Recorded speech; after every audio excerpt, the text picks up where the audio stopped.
At dahil naboboring ako, nag-classic na lang muna ako. At sa di inaasahan, nakalaban ko ang ex ko.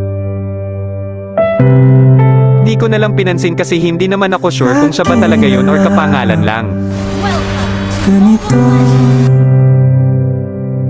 isipan ay gulong-gulo, lagi na lang nabibigo. At nagulat nga ako sa sinabi niya. Ngunit ikaw pa rin, sigaw ng puso. Ilang liham na ang sinulat sa'yo. Hindi ko na lang siya pinansin kasi kinakabahan ako at ayaw ko na rin siyang kulitin kasi may bago na siyang boyfriend.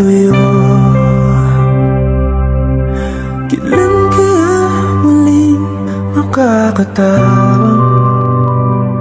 Hindi ko pinipilit, walang lungkot na sumisilip.